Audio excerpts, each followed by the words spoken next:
Welcome back to the OPL and our doubleheader night where the Chiefs are taking on the Direwolves right now for the OPL Legend title.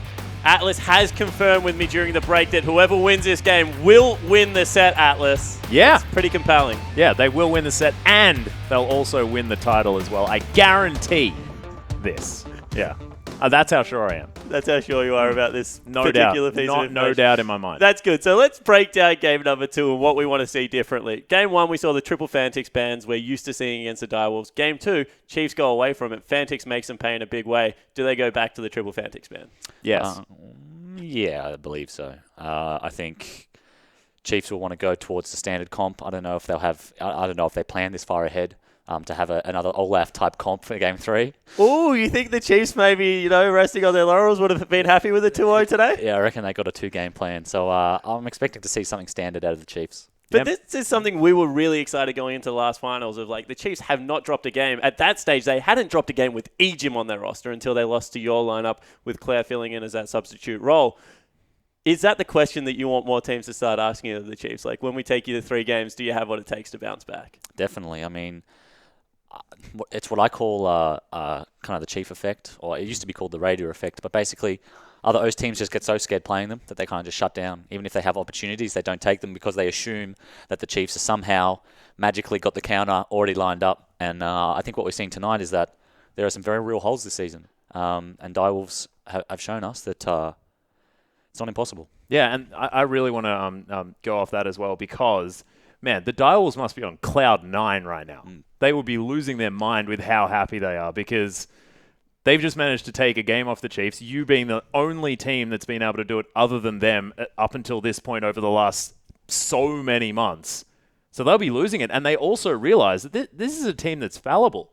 They can be taken down, and they've already done it. Yeah, and Ray's kicked in the radio effect there. You saw him beat him in a 1v1 duel. That has to feel good as one of the new guys coming onto the Rift. Ejim didn't pay them that much respect coming into the game. You get the solo kill on what is a legendary Oceanic AD carry. Right now, for a young team, their blood is pumping. However, in the past, I've seen AD carries with their blood pumping, and they do some silly things, Mr. Carbon. As a shot caller, how do you control this team right now?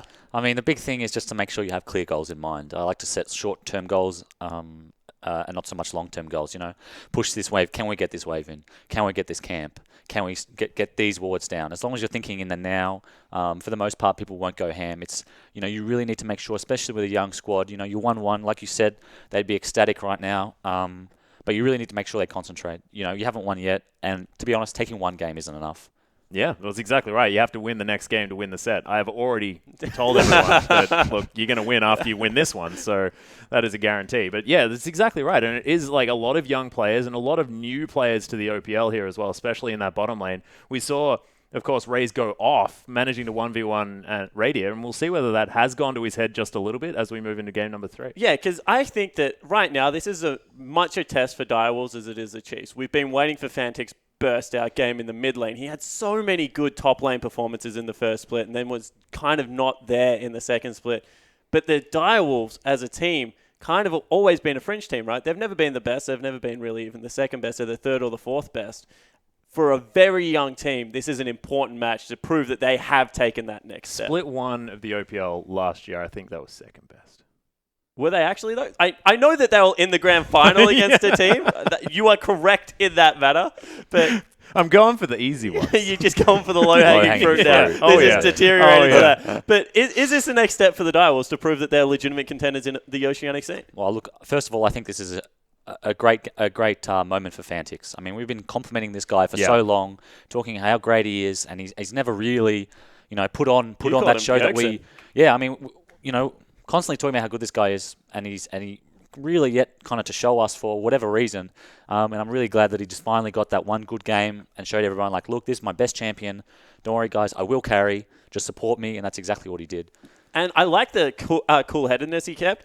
He has a 10-stack Dark Sealed at one point of that game, goes back to base, sells it, doesn't upgrade it, picks up another needlessly large rod. Shows that he has a head on his shoulders as well. Yeah, exactly. It's guaranteed instead of maybe if this is pushed out to about 60 minutes, we are going to possibly lose. So I like it. He is managing to actually secure his fate. But this guy's been playing in the scene for about 5 years. And since the very beginning, Cassidy's a pretty old champion, ladies and gentlemen. So he's been playing that champion since the very beginning. So I'm really glad that, yes, he was able to demonstrate how good he is, but also the fact that he was able to show it on the champion that really epitomizes Fantix as a player. So definitely good stuff from Fantix there. We asked a big question of the Chiefs. Where's your early game? Where's Spooks getting around the map? We saw that he did do that. Late game fell apart. Is this a case of no Swift and no clue? I mean, it might have something to do with it. I know, Swift is a very intelligent player, and I know he did do a lot of their shot calling, particularly mid to late game. So look, we asked the question of Spooks after game 1, and he did answer. He did have a good early game, but after the mid game, it was kind of chickens with their heads cut off, you know? Do you think the same? Well, I think the danger, right, is the fact that they've taken out Swiffer, who is the sort of mid to late game shot caller, like you said, Carbon, and replaced it with Cheese, who went completely AWOL after diving that turret. He was taking fights, he was falling behind, unable to really recalculate and get himself back into the game. And having sort of a negative force instead of what was such a positive force in the team as the replacement, that's what gets dangerous. And Cheese has been known to be very emotional on the Rift, and we'll see whether he can turn it around. This is where he's really got to prove himself as a more matured player from when we saw him on the likes of YSSC a little while ago. I'd just also like to mention very quickly Sharp in that game. Again, he had a bad start, right? He had a bad start, but kudos to him for not tilting. I mean, he had a lot of influence. He did get 1v1'd in the top lane eventually by Radier, but he fell behind early, and he didn't do the same as what he did on Rise. Yeah, he definitely was still relevant. Did not take a backward steps. Even in some of those duels, was happy to go up against Swiper where other people would have just flashed and got the heck out of dodge. I agree with you. Very good performance out of the whole Direwolves roster. However, guys, the players are ready to get onto the Rift. It will be Game 3. This is the decider. This is for the title, and you're going to be taken through it with Pastry Time and Rusty. Thank you again, and a good game indeed from the Direwolves, but Rusty, do they have another one? That's the lovely thing about Best of Threes. And we finally go to one here in a pretty epic series.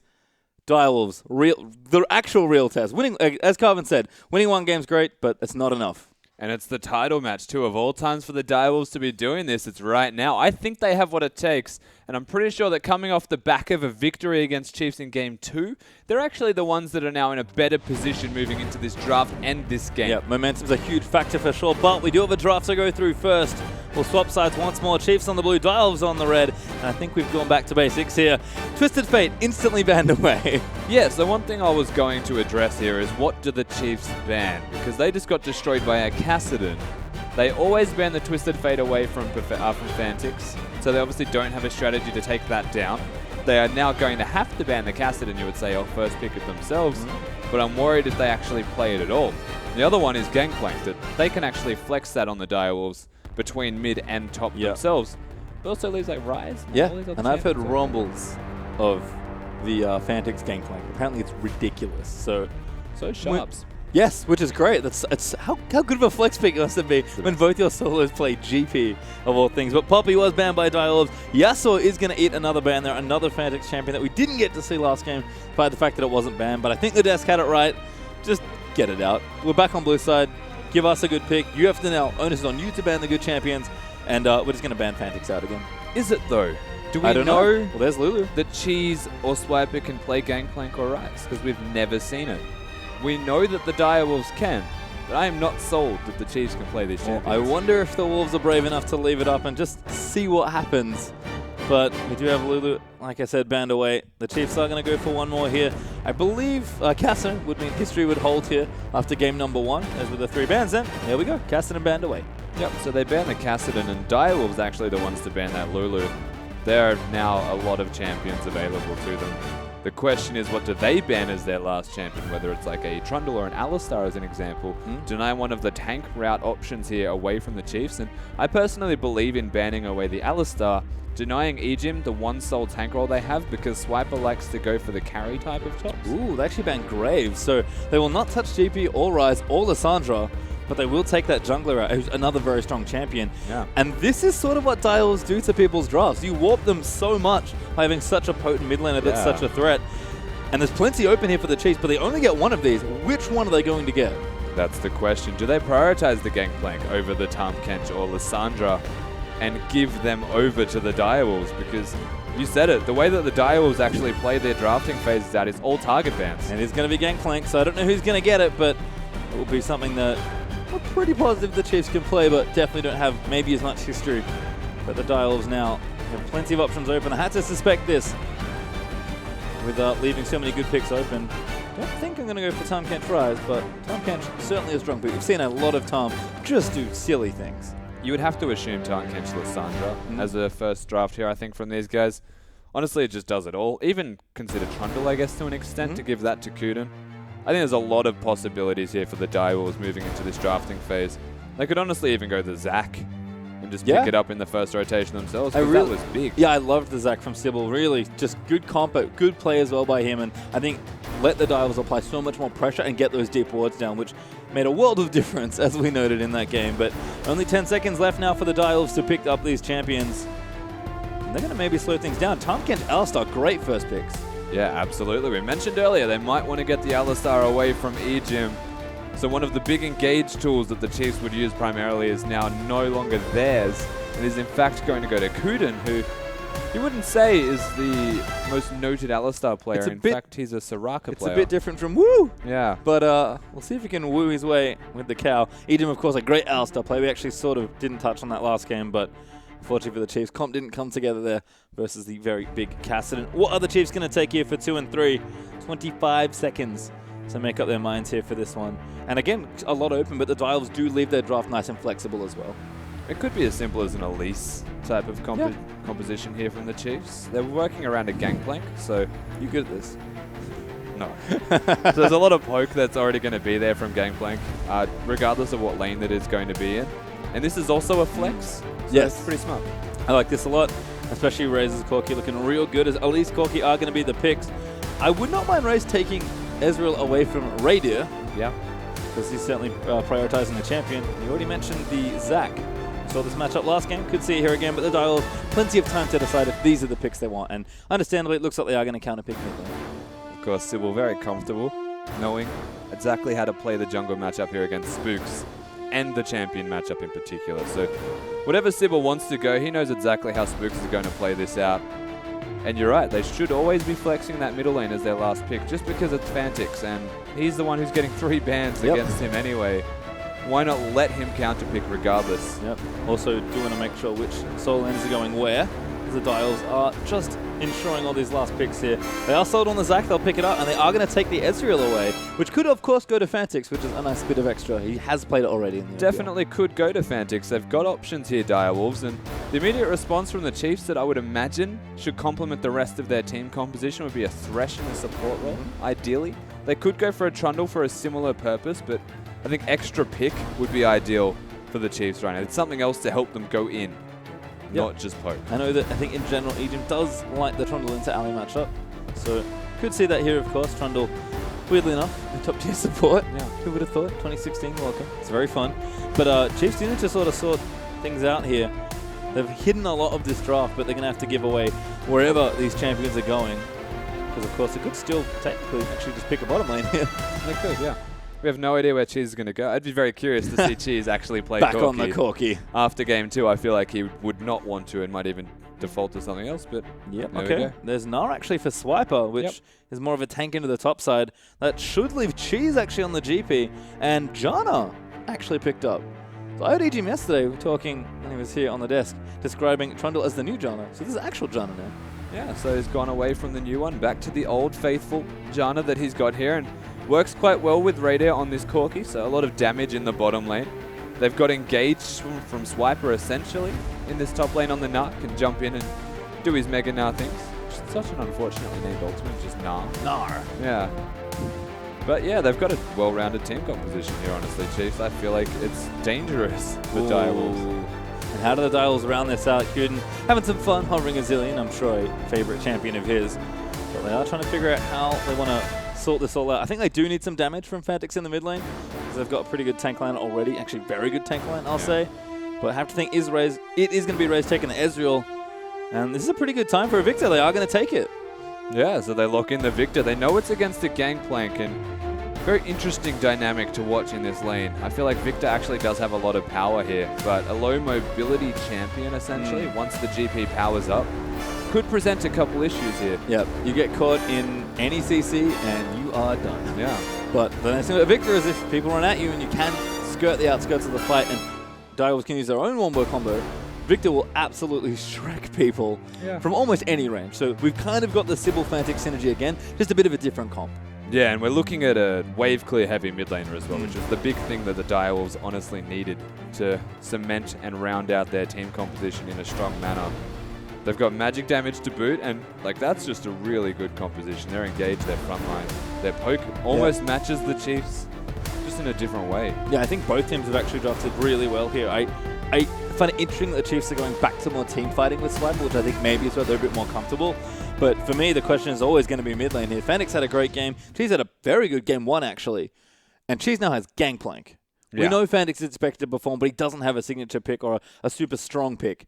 GP is amazing, and Cheese has to really step up here. Maybe atone for some of game 2.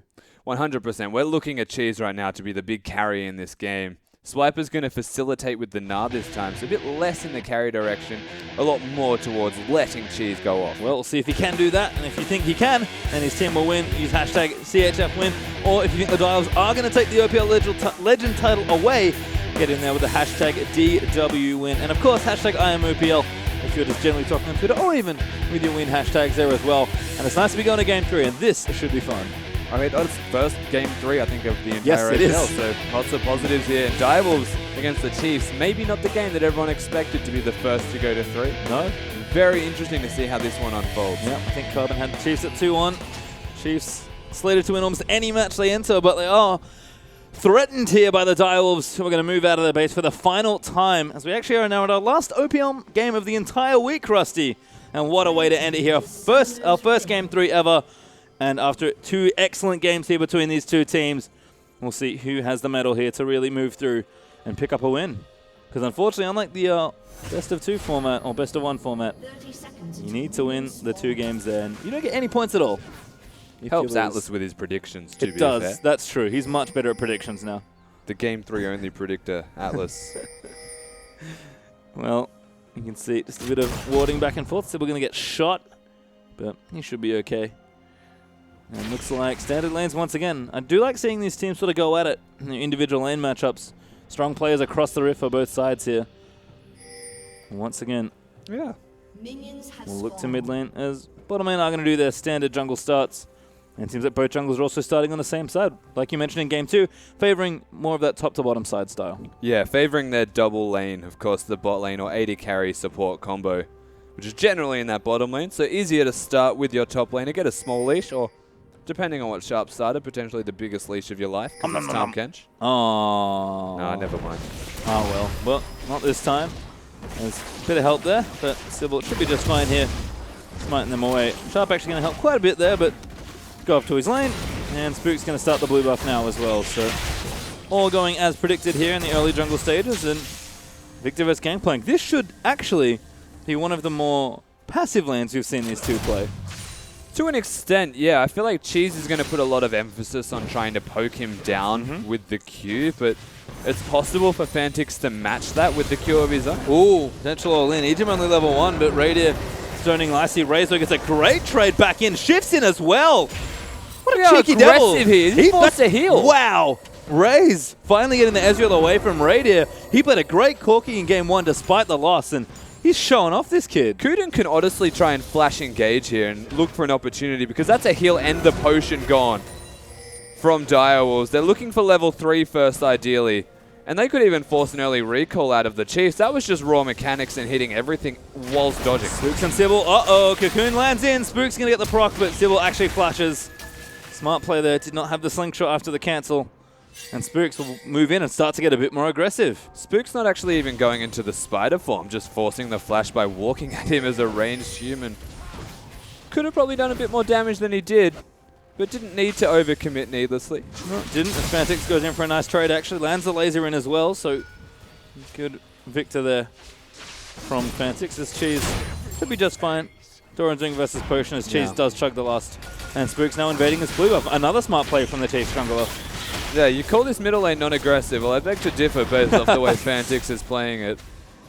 Sybil being completely controlled here. Oh, he's going for it, but Kuden's up here as well with Raze. They're going to go in for a great combo there, and Raze just goes forward. Exhaust is down onto the Ezreal, but they'll keep chasing in. First blood goes to Raze, and can they get more? Ejim trying to run himself away, but he's pretty squishy. A good tornado might be enough disengage, but Flash is up for Kuden. Will they go all in for it? Ejim's forced to flash. I don't even know if Ejim needed to flash. A lot of summoners being used and the pick onto Spooks. Massive start here for Direwolves. The fact that he had to repel immediately, it's just easy work here for Kuden. Hits the combo, Raze flashes to secure it for himself. The unfortunate thing is he got cocooned as he got the last hit, so not able to continue and put down damage on Ejim. The pressure was too much as there was a chance Raze just committed. Yeah, you know that Ejim's a seasoned Alistar player. He would likely have the cooldown in his head, knowing that I might get pulved soon, so just had to flash there. He was dead if he didn't, I think, so great play there from the Dials. This time from the bottom lane. Yeah, it's Raze amazing. is only getting better as we see him play. Even week to week, his aggression is much more calculated this week, I said it feels this like. at day one. Week one, day one. The Raze is the person to look out for. I feel like a lot of people have slept on this AD carry, but Well, he's showing why you shouldn't. Maybe don't sleep on the kid after this series, but we'll see how it develops. He does have first blood and a CS lead, so it's a great start to lane. He got blue buff as well. My God. That is disgusting. If ever there was a start you want to have. Kuden getting in there once more. And the Chiefs bottom lane starting to panic, I almost feel like here. They've definitely been in situations like this before, but they rarely, if ever, lose lane. Good poke, though, onto Fantix by Cheese. And out of mana, Cheese gets aggressive. Smart time to do so. Fantix forced back now. Yeah, absolutely. Having the Sheen was massive for him right there. Fantix will go back, likely upgrade his Hex Core and be much more comfortable in this lane at the moment. Well, Cheese, in the meantime, is going to barrel down all over the creeps. As you are correct, upgrade there. Pink ward as well, and actually does use the TP back to lane, so never wants him a CS. Fantix back straight away. Yeah, and of course, Cheese was using his aggressive advantages he had with the item. Not going to be able to as much anymore. And very cute mechanical work out of the Chiefs mid laner. Auto-attacking the keg to get it down to 1 health. And connecting it to him. Well, I guess answering our earlier question, is Hello. in fact can play Gangplank. Certainly, at least in the lane here, has good control of the champion. Kuden going for an Ejim-style roam almost. With Zac on the other side. Now Fantix fights in. This could be brutal. Cheese is forced to flash, but Sybil's already there. Kuden will flash Pulve in there, and they're going to headbutt him away. Fantix gets the kill. And Dire will start this game with a 1,000 gold lead, and 2-0 is the kill score. This bottom lane is going so well. The Kuden is now roaming. And this is what we saw in Game 1 from the Chiefs with the Shen Ezreal combo.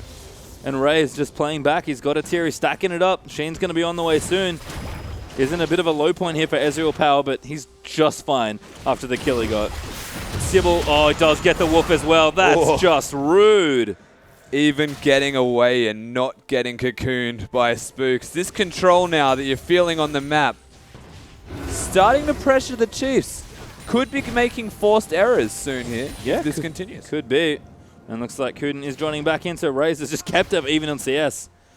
Kind of hard for Janakoki to punish, and Raze just playing very well so far early in this game. Still early, of course, 7 minutes in. The Dials have carved themselves out a nice little spot. Some good early movements, and it just feels like the more they play, the better they are at aggression. They're just playing a bit more proactively game after game. I feel like they're adapting just to the way the Chiefs are thinking and playing their lanes. Like the smallest details are starting to become a lot more apparent to the Direwolves side. And here we go again. Oh, here comes Spooks. Good timing for a gank here as Kuden did go in down the bottom lane. No flash left and no ulti here, and Spooks very well timed. That's going to be a dead kill, and Radier will get it. And they ensure Radier gets the money back, so that's more in his pocket. And this bottom lane is well and truly evened out. Not sure on the aggression there from Kuden. Yeah, no Didn't vision. really have anything. Yeah, no vision there. In fact, they might even line up a dive here. Raze doesn't quite have his flash yet, but does have heal. And he's just going to have to back away here. No ulti to really wave clear, so he just has to chill. And Sybil knows that Spooks is bottom, has immediately gone towards the Chief's blue buff, even though he has no health to his name. And Spooks doing a great job here. This could net them a tower as well. That'd be a huge swinging goal back for the Chiefs. And it is going to be. It looks like we might even things all the way back up as bottom tower will fall. Absolutely does. Raze. Yep, aggressive again because Kuden's back, but he's a little low on mana. Oh, Kuden again going in, but Rays will not follow. Yeah, they want the Sheen buy first here for the Ezreal before they consider any more aggression. But just keeping them around, you know, get a bit of extra farm in the pocket. Oh, good kick again there. Fantix just kind of face checks that one. And she's looking good here. I swear that was a 2 health. Good timing. As Sybil is back here. It's actually much healthier now. Yeah. Taking a couple camps and doing exact things. And here we go again. Whee! Missed that time. Yes, evidently misses that time. Sybil's still not recalling after taking the blue buff as well. Oh, he's level 6. Yeah, he's actually pretty healthy. Might take Raptors and do it again. Cheese is like, I don't really want to do this. Doesn't have any summoners. But Fantix has plenty of damage. How much pressure Sybil can put down just by showing himself once, even if he misses. Cheese knows in the area, and look at how far back he's standing. And Kuden's even up here as well. Reyes does actually go get his Shin and CDR boot, so we are going to have a swap actually, because the Chiefs have already moved their dual lane up to the top side. You can see Tom Kench is moving down. Naz there already. And playing a tail behind could be tricky here for the Direwolves. Losing his outers, definitely good gold in the pockets of Chiefs. Yeah, and the question is, where do Direwolves want to switch their focus to if they want to get objectives back? Just baiting again. Oh, he misses, but he's going in for the flash. Tent is down. All the combos in, and goodbye, Cheese. Straight up in the air, and he is going to go die to Fantix. Frozen in mid-air. Once again, they pick on Cheese. And the Direwolves, I feel like they know exactly what their strategy is. Yep. It's tried and trusted. And they know it's true and effective, and that is get kills on Fantix and try and tilt Cheese. Well, normally the other strategy for the teams is camp Fantix, but he's getting all the attention this game. Jungle pressure really paying off nicely as Kuden will finally rejoin Raze, but damage is there for Radier. He wants blood after that first exchange in bottom lane. I just feel like Raze doesn't have an off button anyway, so they're just going to fight until the death. But Spooks is the biggest difference between the junglers right now. He's looking at this bottom lane of the Chiefs and trying to get them further ahead. Certainly is, and this could be a second turret with no answer. It will be a Spooks doing a nice job. Kuda no ulti, has to be careful, getting blown to pieces almost here. Does go in, good headbutt back in the ports in for Sharp. That will disengage the fight. Oh, it's Fantix actually. Pops a Spooky Ghost, and in we go onto Ejim. Damage is there. Oh, that auto got cancelled, I believe, but heal from Radiant burnt as well. Ejim flashes out. 2 summoner spells used. Of course, evens out the summoner spell count, if we're going to go by that. So, good teleport for Fantix as well. Has the Frost Queen's claim and has to force these summoners just by slowing them down. Easy to assume that it was Sharp as well. Yeah. Could have voyaged his way in, but he's still chilling bottom lane. In fact, not really seeing the bottom side because they are doing, I guess, what we expected. Lots of farming. Yeah. Black Cleaver on the way for Swiper first item and farming Cinder into that Sunfire for Tom. Pretty typical stuff there as Raze and Kuden trying to answer back on these turrets, but Ezreal on mana doesn't really feel it. You don't often see Ezreals using their E to farm, but Raze just doesn't care. We did explain he was very good at last hitting minions. He has to use everything. Maybe not always the best idea. But this is a mismatch and a half yes. in this middle lane at the moment. 2-0 on Fantix with his completed Frost Queens as mentioned earlier. It's off cooldown. I honestly think that he's going to look at Ejim and Raider and he's going to I'll take you on. Well, here comes the pressure. This is the last turret for the Chiefs to want to take in the outer ring, but Fantix has so much wave clear. Sybil! In again!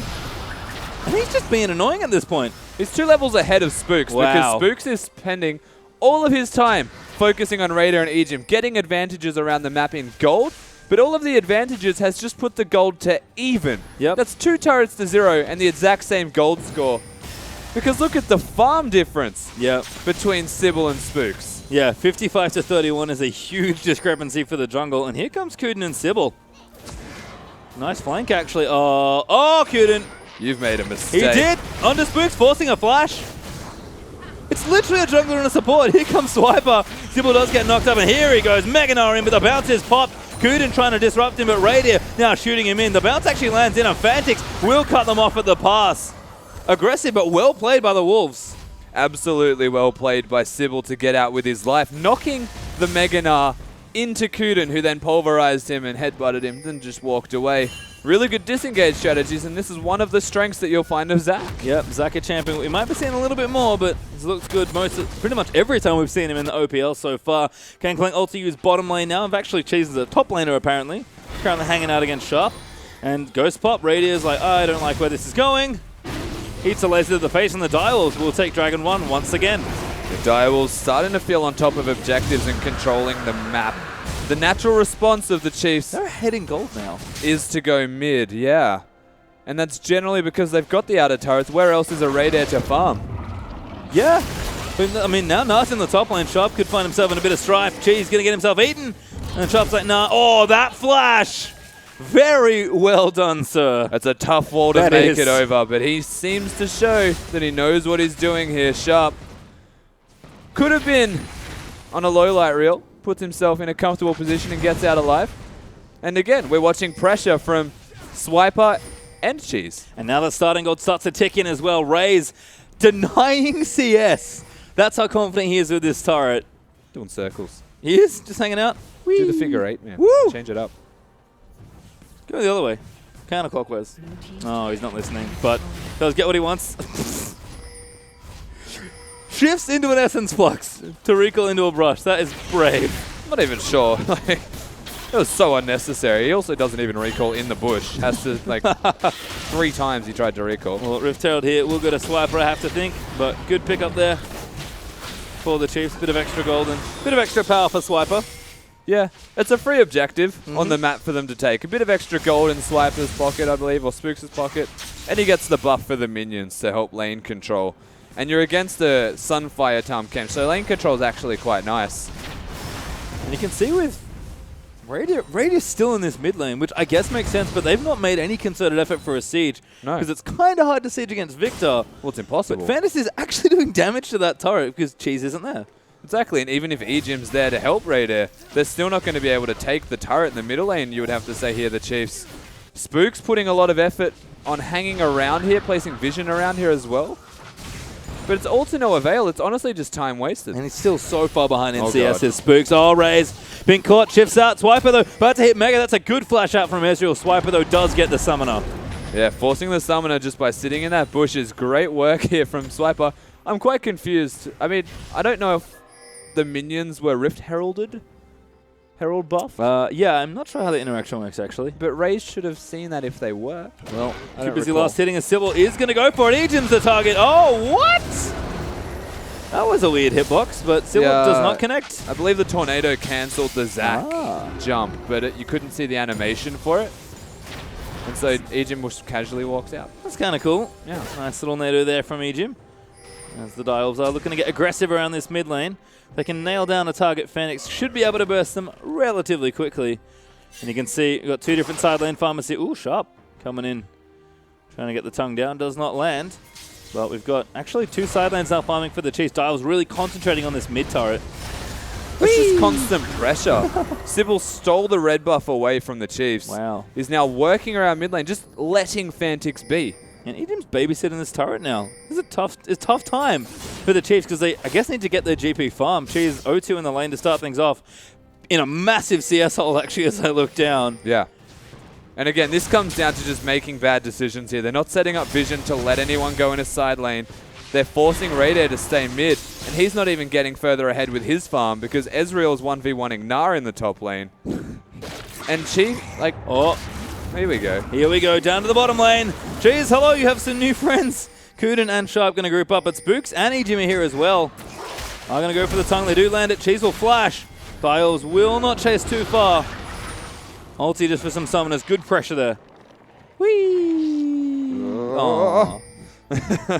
Doesn't opt into it, of course. Was giving the blue buff over to Fantix. Didn't look for a flank himself there, Sybil.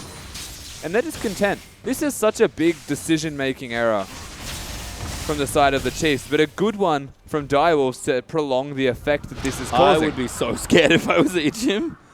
Yeah, absolutely. Does clear the pink ward though. Can die. Part of me was hoping Fantix was just going to flash and kill him, but level 7 Jana stays safe for now. And now Kuden doing a bit of babysitting of his own. There's lots of action around this mid lane, but we sort of expect this. I think you coined it the Oceanic ARAM, Rusty. Yeah. I think Carbon actually said that one. My apologies. I just referenced Carbon when I said that. Credit to You Carbon. are correct.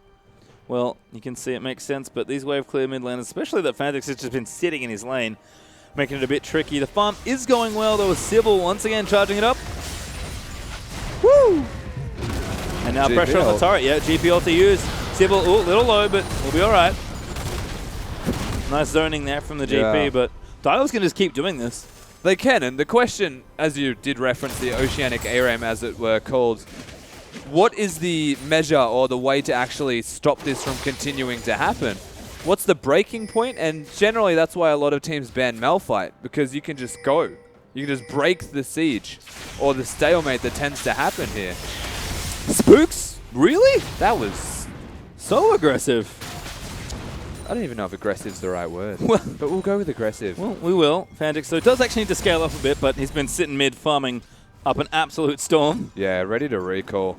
He is at 210 CS at 19 minutes. Ready, rocket? Oh! How rude. Rip. The dream is dead. Now he has to stay for another wave. Oh, poor Fantix. Oh, it sucks. Having to stay for more farm. Never seen that one before. More. Watch the Zac. Nope, never mind. But again, Direwolves, they're content doing this. Yeah. They've got the Zac to break it as well. If it came down to them looking for an engage, they've very much got the means to do so.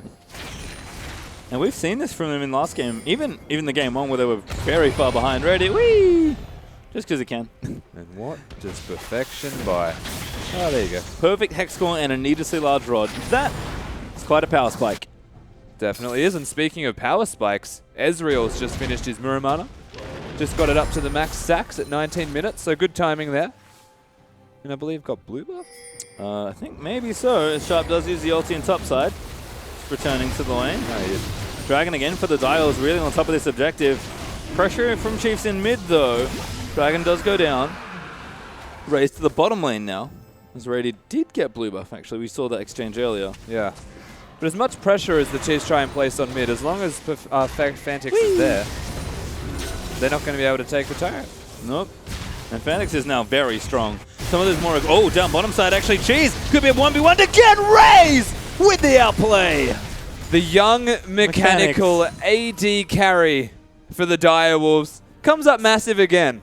Even baits teleport out of Sharp on the assumption he won't win. That's what we call a lack of faith. Right Yep. Should have been in comms. Don't worry, I got this. And boy, did he ever Raze. Showing up time and time again. I feel like, again, the Dials get strong with a loss. Raze is really powering up as he gains more experience here in the OPL.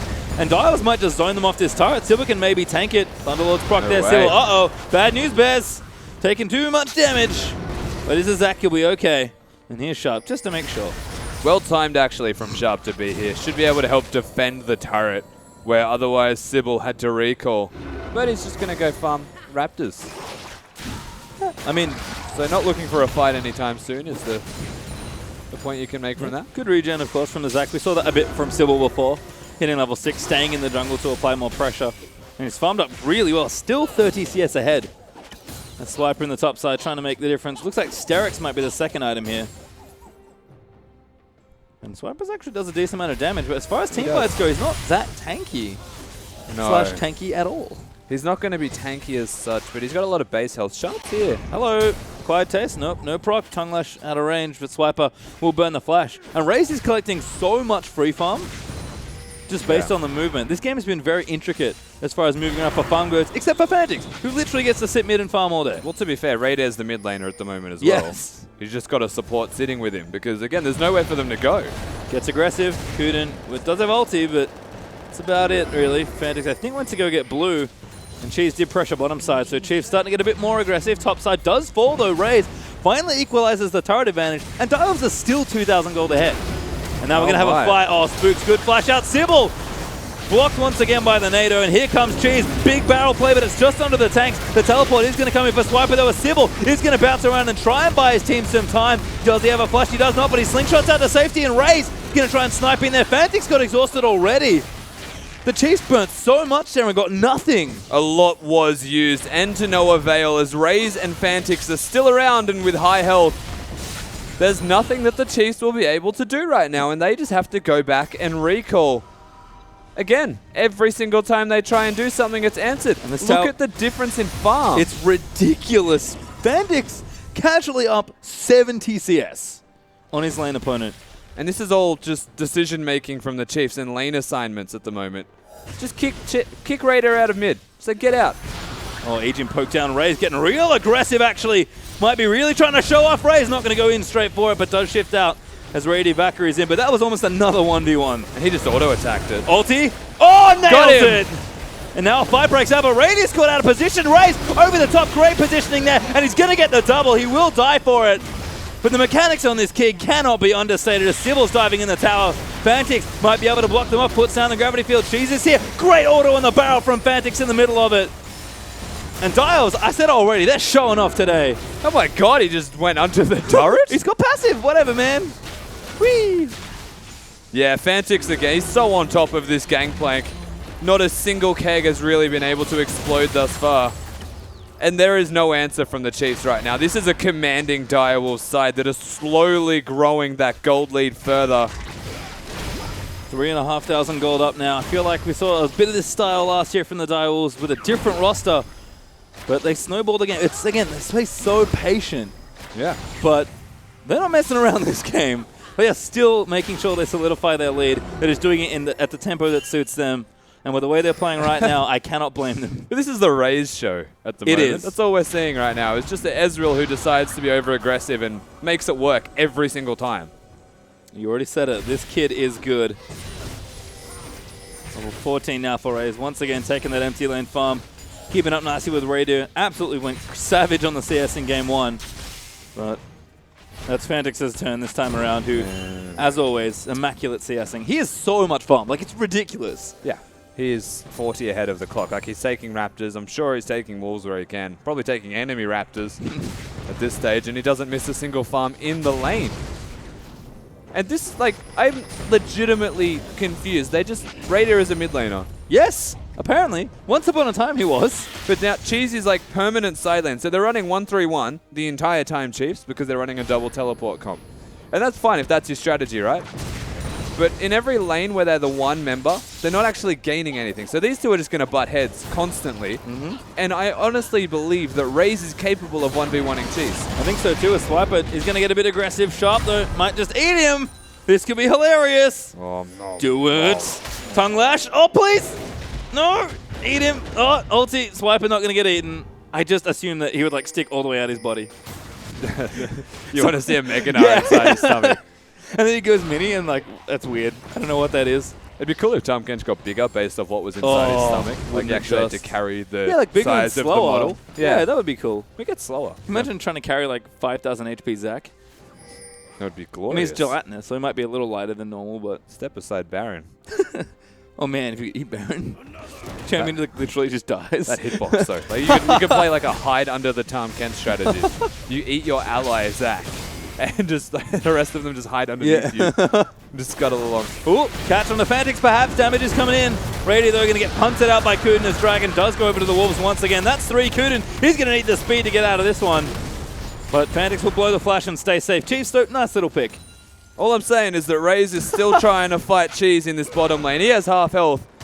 This middle lane's got Sybil. Oh, knock up Kuden! Comboing in again, but a good disengage ulti there from Ejim as Sharp will join in. No tower to run to as Sharp gets the first one. Ulti out there, nails 2 for the damage from downtown. And Raze is here already. In onto Radiant. Sybil gets the kill. Swiper going to get knocked back. Mega Gnar, but he gets exhausted and absolutely eaten down by Sharp. And the Chiefs have no answer again. What are the Chiefs to do? This Direwolves side now 7 kills ahead, 5k gold ahead, and in the driver's seat in game number 3. They've started up the Baron. Straight to Baron for Direwolves. And this Baron will die quickly. The Chiefs are going to try and defend. Good Keg actually has Spooks over the side, but Raze, he's just going to 1v1 him. Spooks needs to come down and try and seal the Baron, but Dials have stopped hitting it. Spooks will die. That's going to be Baron over to the Dials unless Chiefs can pull off something miraculous. But there we go. Baron is down. Gold lead is growing real fast this game. And that's the Baron. They also take down Elise with them. Very smart play here from the Direwolves. The engage was phenomenal from Sybil. The combo was great. And they also get knocked next to Ejim. Sharp doesn't even have to eat him. He just auto-attacks him to death. Fantix is stuck dealing with Spooks. That doesn't even matter at the moment because this Zac combination, the range that he can engage from, Gnar not having an ultimate as well was pretty big. It's just ridiculous. This Direwolves team, they're putting on a show. And we got to answer the question. Unfortunately, Mega Gnar does not do hilarious things with some games. No, he doesn't. But a kill's a kill there for Sharp. He picks up a couple in that, and the Direwolves really moving with momentum now. We talked about them being sort of a patient team that build up to that lead. Usually, when you push a big snowball down a hill, it starts rolling faster and faster, and that's exactly what's happening. Kuden almost goes in like 2v3 with Raze on the sidelines, and Raze is crazy strong right now. But that's a good example of how much regard they're actually giving to the Chiefs lineup. They do not even care anymore. They just feel like they are so far ahead. It's a bloodthirster for Raze. Yeah, he's just ridiculous at this point. And Fantix is even split pushing bottom side. 1-3-1 now for Direwolves. Sharp can beat the 1v1 right now as well because he's a Tahm Kench. Good poke actually from Radiant. Ray's going to have to chill out maybe a bit. But Life steals away there pretty swiftly with the help of Ali as well. And Tower's just under siege constantly here. There's a frozen mallet for Swiper. There's a flank here for Victor. Woo! Sybil goes in, flashes in for the left bounce, and now Fantix is going to chase it in. Ejim caught out. He's going to die as the ulti going to pop down. No, maybe okay as Fantix now going to get caught out, but Raze going to move in for the cleanup duty, and Sharp is just over the wall. Fantix will live, Sybil will live, Gangplank will die, Janna is dead, and Radiant just going to get chased down. He can't fight the Tahm Kench, and Raze still showing off here. The kid going absolutely ballistic, finally goes down to Swiper, but Swiper's going to die. That's a Tahm triple, and that's an ace. And a teleport's about to come in for them to cement the kills that they just got. Take down objectives. It's now 3-15, and the Chiefs, they are in complete trouble. This could be the inhibitor and potentially even more. Not looking good here for the Chiefs. The Dials are 10,000 gold ahead. Poised to take the game against Oceania's top team and the OPL Legend title, just to make victory that much sweeter. And this might just be game. Sybil going to catch in onto Ejim. Yeah, this is They game. will end this game. We call the Direwolves passive, but not with their new AD carry. This is a revitalized Direwolves, and they beat the Chiefs. Convincingly in this game as well. Huge game for the Direwolves. And I have news for you guys. Fantix is no longer the only carry on the Direwolves. Absolutely right. And guess what? The Legends belt is gone as well. That's a very short-lived belt from the Chiefs. But everyone was wrong about when they were going to lose it. I said week 4. Atlas said whatever Carvin said. I think Carvin said week 8 when they played them. And week 2, it's gone. Last game of the week as well. And that was such an emphatic way to win. Direwolves, congratulations. Yeah, huge game there. Certainly seemed to only get better with losses, but let's break it down a bit further with the guys at the analyst desk. What a performance out of the Direwolves. And you have to cast your mind back. Week 6, day 1, March 19, 2015, was the last time the Chiefs dropped a result in Oceania, and now being taken down by the Direwolves. That is a pretty emphatic gut check for the Chiefs if I ever saw one. Oh, yeah. And look, the Direwolves played ridiculously. You know, what we were saying about, like, let's rein in these young guns in the bottom lane, I take it all back. What the hell? Give him that level of confidence. Raze went bonkers. And I think you picked it. I actually have no idea. No, I whether you did. picked it I or did not. end up. You told me that I had to make a decision, and I said Direwolves. Your decision was that whoever won the game was going to win the set. No, you were just being mean. Pretty sure the only person who predicted anything was me, and that was a 2-1. I did predict it the wrong way, I'll be honest, but I did give Direwolves at least a game. Look, what a performance, honestly, especially by Raze. I mean, we were talking about Fantix, we talked about Sybil, but that last game, I mean, Raze was splitting bot versus GP. You would 1v1 GP, base, go top and 1v1 nah. I mean, unreal. Yeah, I think that we actually have to take a look at some individual performances across the board. Want to start with Raze. Shows that he's not just a one-trick. He's not a Lucian player. You know, he brought out the Ezreal, very famous when he was Zeratul. Actually nearly carried his team into the OPL with it. What a terrific performance. Yeah, unbelievable. And I'm really glad that you brought that back up as well, because when he was playing in the OCS, his Ezreal play as Zeratul was unbelievable. He was really, really strong on that champion. So it's really great to see him move back to that and also play against Radier in the bottom lane, who is basically the Ezreal player of Oceania. Of course, Radier has sort of been known as having his favorite champion be Ezreal for a very long time. And he just brought it to him toe-to-toe from level 2. Yeah, that's what we were saying. The level 2 for the Chiefs is really famous. They will take it against every single team. They took a level 2. They lost double summoner spells and their potions straight up to what was a great AD carry. I mean, I said at the start of the day, Direwolves bot lane is very explosive. I thought that with the cooler, experienced heads of the Chief, if they could avoid that level 2, should win the lane every time. What we see here is that they didn't, and they got punished. Yeah, they certainly did. And let's take a trip around the map. Sybil in the jungle. This is a guy that I have personally been waiting a very long time to bust out. Double Zach Games actually got a tweet from the Chiefs owner saying he attributes a lot of Game 2 loss to the Zach. Maybe ban it next time then, because he went ballistic in Game 3. Sybil on that margin boo. Yeah. Guy was everywhere.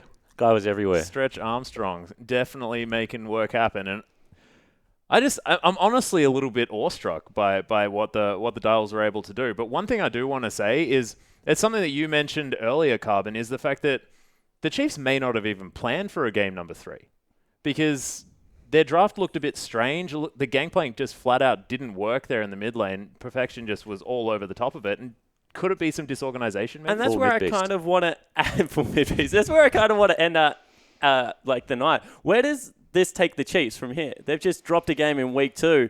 They're 1-1 with a lot of team in the middle of the pack. Is it panic stations? Like, where do you go from here? I mean, I don't think you're panicking yet, but you're definitely going back to the drawing board. I mean, they have very lofty expectations for themselves, and I think this will definitely shake them up a bit. You know, wouldn't mind seeing what Ejim has to say about their bot lane now. What are your thoughts, Atlas? No, actually, I feel the same way. I don't think they necessarily need to go straight back to the drawing board, but I really hope that this is humbling for the team. They've definitely been a side that's very confident, sometimes to a fault.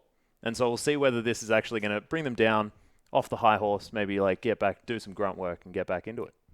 Definitely have to see if that is how it works out. However, guys, what it does mean is that the Direwolves are now your OPL legends. So let's go take a look at the week's results. As you can see on the Monday night, Sim was able to pick up a victory over Trident. Legacy and Carbon were able to get over Avant. Tonight we saw Hellions pick up their first win, and the Direwolves, in commanding fashion in the end, strip the OPL Legend title off the Chiefs. And that leaves us with these standings, guys. As you can see up on your screen, it is Legacy at 2-0, along with the Direwolves, who are now your OPL Legends. Chiefs, Avant, and Hellions will be the middle of the pack. Sin Hellions will be the middle of your pack. So that is all we have for you tonight. On behalf of myself, the entire production crew, I would like to thank you very much for tuning in, and we'll see you next Monday night.